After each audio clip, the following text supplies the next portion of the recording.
Donc salut les gars, donc on se retrouve pour le rendez-vous hebdomadaire. Voilà, donc on va regarder ce qui s'est passé sur la semaine pour ensuite préparer la suivante. Ok, donc on va commencer par analyser la plupart des assets hein, avec Bitcoin, Ethereum et Solana pour les cryptos, pour le Forex, Euro USD, GBP USD, Gold et l'indice Nasdaq 100. Ok, pour faire le tour. Donc on va commencer avec Bitcoin justement. Donc on va faire de la big picture, on va commencer tout en haut pour descendre ok, dans les lower time frame. Donc en weekly, qu'est-ce qu'on peut constater? On a la tendance de fond qui est haussière bien évidemment, mais là, il y a eu un sweep ok, du high, donc juste ici, qui est du coup l'ATH, ça c'est notre ATH, ok. Hein, on peut se l'écrire hein, tranquillement, juste comme ça, ATH, ok. Tac, on se le met à droite, et voilà. Donc là c'est notre ATH. Donc là, actuellement, qu'est-ce qui s'est passé sur cette semaine? Donc, on a fait une bougie haussière, mais factuellement, on a créé un BOS. Ok, suite au sweep en haut, on a créé un BOS. Ok, donc on a créé un petit BOS. On va se le mettre au centre histoire que ce soit un peu plus joli. Donc, on a créé suite au sweep, on a BOS en weekly, et là, maintenant, on est en train de retracer la descente. Moi, qu'est-ce que je vois? On va descendre en daily. Moi, ce que je vois en daily, c'est quand même une structure assez bearish, hein, comme on l'avait vu hein, tout au long des analyses. Hein, on continue cette structure bearish hein, et ce qui confirmerait un retournement ce serait justement la cassure de ce high hein, qui est un peu plus visible en H4 ok, mais on peut voir qu'il y a vraiment de forts rejets au niveau de cette zone avec la grande bougie juste ici. Donc pour l'instant de ce que je vois on n'est pas prêt de je pense qu'on n'est pas prêt de revoir un top hein, comme je l'ai dit précédemment dans les autres vidéos et là ça se confirme encore plus hein. Alors on peut quand même notifier juste ici l'imbalance baissière, hein, donc c'est pas impossible qu'on vienne chercher, resweep ici et redescendre pour venir récupérer les bas là. Et si on descend H4, on peut voir qu'on a vraiment créé une grosse quantité de liquidité tout le long, hein, juste ici. Ok, donc tout ça. Mais en H4, on reste quand même bullish, donc à voir hein, pour repasser bearish, donc c'est-à-dire qu'on continue la tendance baissière, il faudrait du coup casser sous ce lot. Ok, donc c'est-à-dire que si on casse sous ce lot, là vraiment on aura une continuation de la structure de fond pour ensuite continuer à la baisse pour aller chercher les liquidités, mais pour l'instant on n'y est pas. Après il y a également juste ici l'imbalance H4 qui a déjà été touch, ok, mais qui reste quand même pour la plupart. Voilà, il a juste été un tout petit peu touch avant de repartir, mais bon, elle reste quand même efficiente. Hein, je pense qu'elle n'est pas à jeter et elle pourrait encore l'être si on remonte dedans. Donc pour moi, on reste bearish sur Bitcoin. La seule chose, c'est que moi, j'ai pas envie d'exclure. Moi, j'ai pas envie d'exclure une hausse, ok. Moi, je pense qu'on peut trouver un bottom. On peut trouver un bottom dans ces zones, ok. Si on arrive à casser au-dessus de ça, on pourrait potentiellement trouver un bottom, même si on n'y est pas encore. Donc pour moi, les scénarios, donc on va proposer les scénarios directement, ok, pour BTC. Donc pour moi, premier scénario qui me semble pas mal, ce serait qu'on revienne chercher juste ici le haut dans l'imbalance pour ensuite continuer la descente et nous récupérer l'imbalance ok, en daily, la H4 juste ici pour peut-être après repartir. Ok. Deuxième scénario qui est probable, ce serait qu'on pète au-dessus de ça, vraiment de manière assez solide, hein, vraiment une belle impulsion, et que ensuite on vienne voilà retest et puis là on pourrait peut-être créer un bottom et repartir à la hausse. Ok. Et pour moi, ça c'est les deux scénarios vraiment les plus enclins à faire effet. Après, troisième scénario qui pourrait arriver, ce serait, donc là comme vous voyez, il y a le push. Donc là, on se visualise bien ce qui s'est passé en H4. Et là, on vient chercher la FVG weekly, ok, l'imbalance weekly. Et là, après, on vient descendre, chercher plus bas, ok. Ça, c'est vraiment une forte zone hein, de retournement. Hein. Donc voilà, pour moi, ça c'est les trois scénarios, ok, les plus probables. Et donc, on a fini pour Bitcoin. Maintenant, on passe à Ether. Donc, Ether. Alors, Ether. Alors, je viens juste de supprimer vite fait mon. Hop, voilà, histoire d'avoir ça. Donc, qu'est-ce qu'on peut voir sur Ether? Alors, Ether, on reste bullish, hein, on reste bullish.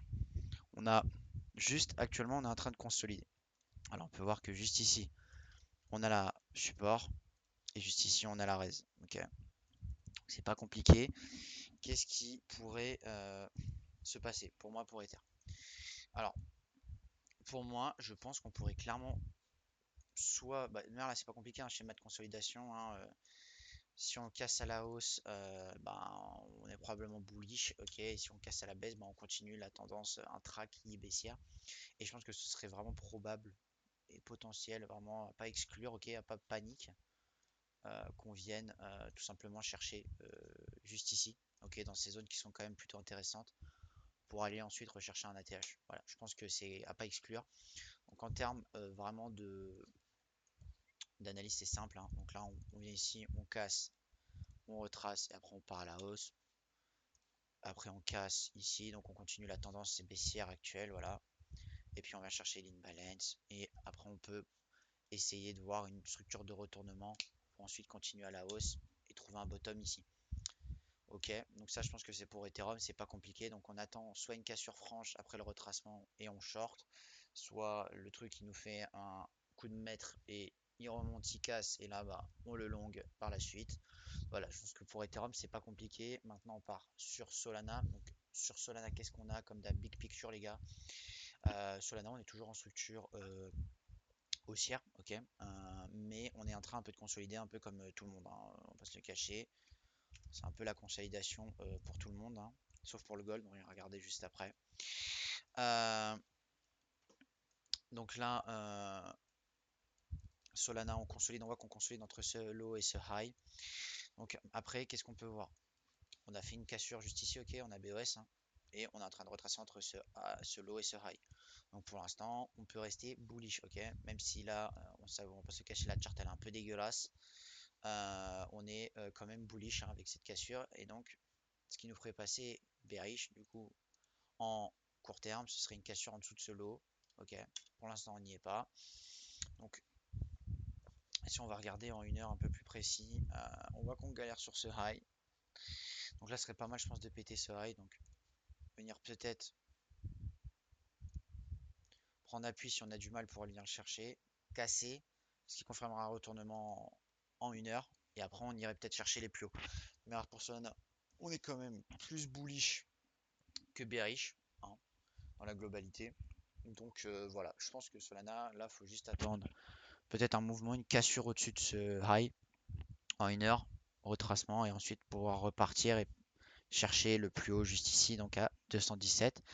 Sachant qu'on est toujours hors de la grosse zone, la grosse imbalance weekly qui nous pend juste au-dessus de la tête comme une épée de Damoclès, ok? Je pense que celle-là pourrait vraiment, vraiment faire mal, ok? Surtout que, bon, on peut voir que au niveau de la chart en weekly, c'est pas trop clean, hein. Il n'y a pas d'imbalance, on voit qu'il n'y a pas de pump fort, fort, fort, ok? Donc attention, sur Solana, on est quand même bullish actuellement, mais attention, actuellement on est en train de ranger. Voilà, on va espérer que ça parte à la hausse avec une cassure au-dessus, comme je vous l'ai dit, de ce high, et pas juste un sweep, ce qu'on est en train de faire actuellement, et qu'on continuera cette hausse. Pour l'instant, je reste bullish. Après, moi, je n'exclus pas du tout une baisse. Voilà, je n'exclus pas du tout une baisse, de chercher plus bas, de continuer à ranger entre ces high et ces lows. Mais pour moi, là, c'est un peu un aimant cette zone. Donc je pense qu'on pourrait venir la chercher à bande de creep, peut-être une sorte de tendance baissière pour ensuite repartir. Pour l'instant, je reste bullish sur Solana.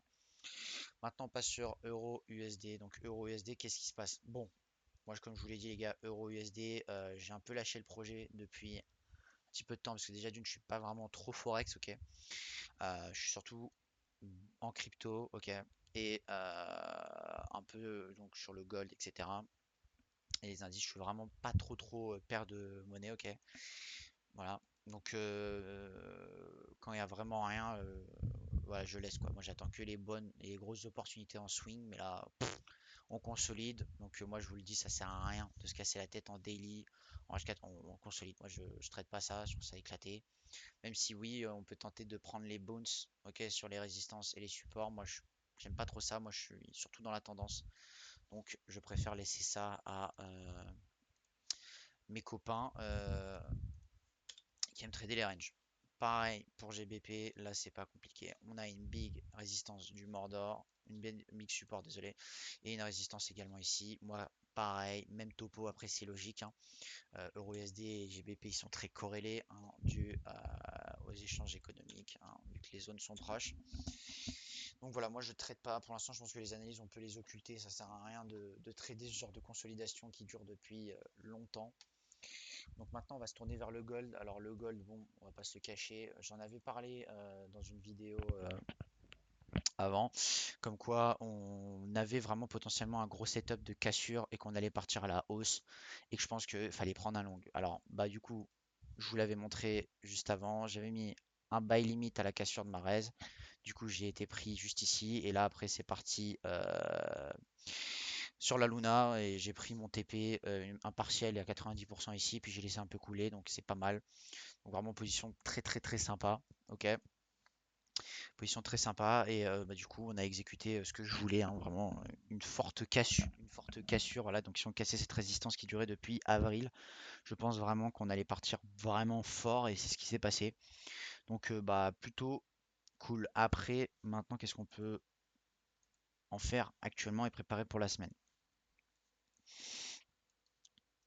On peut voir que juste ici il y a eu une conso et que là on a repété, donc là on reste bullish. Ok, ça c'est notre bas, ça c'est notre haut. Bonne zone qui est assez obvious. Ok, c'est cette imbalance juste ici en H4 qui je pense pourrait vraiment être une bonne zone d'appui. Ok, voilà, et vraiment bonne zone d'appui avec un bon setup de retournement dans les lower time frame. Ok, pouvoir tenter un long et aller taper encore plus haut. Voilà, je pense que là c'est le plus probable. De toute manière, le gold là on va rester bullish, hein. On va pas faire de contre-tendance là, surtout quand elle est belle comme ça. On va pas faire de contre-tendance, donc là c'est parfait. Donc là on a une super zone. Ok, si on trace la Fibo sur l'impulsion, ok, donc à partir de là, et si on veut être un peu plus tatillon, l'impulsion elle a commencé là, mais voilà, on voit que les 50% et les 0,68, 0,62 et 0,65, donc le golden ratio se situe dans l'inbalance. Donc pour moi ça c'est vraiment une zone à forte probabilité de retournement pour continuer la tendance haussière. Donc voilà, là pour moi c'est le topo sur les paires Forex et le gold. On va faire un dernier regard sur Nasdaq. Donc on peut voir qu'ici, résistance, support. Ok, résistance, support. Et on va regarder un peu plus lower time frame. On a une tendance haussière avec une cassure. On revient rejeter, à voir comment on se comporte. Moi, je pense qu'on est plutôt bullish quand même sur Nasdaq, hein, même si on consolide. Ok, hein, on voit qu'on avec la résistance et la support ici, on est en train de consolider, donc à voir. Mais de toute manière, là, en tout cas, intérieurement, là, dans la tendance intra, ok, moyen terme, on est bullish. Donc voilà, on fait un retracement simple pour ensuite potentiellement aller chercher le previous monthly high qui est également bah, notre ATH, ok. Donc voilà, donc là c'était mon analyse, c'était mes scénarios pour les cryptos, Euro USD, GBP USD, Gold et pour le Nasdaq. Donc Nasdaq bullish, mais attention, on est quand même en consolidation, donc à voir, à pas être greedy, hein. Juste ici, ok, pas être greedy, mais ça reste quand même bullish, ok. Donc on reste bullish Allô? sur tout ça. Allô, allô? Voilà.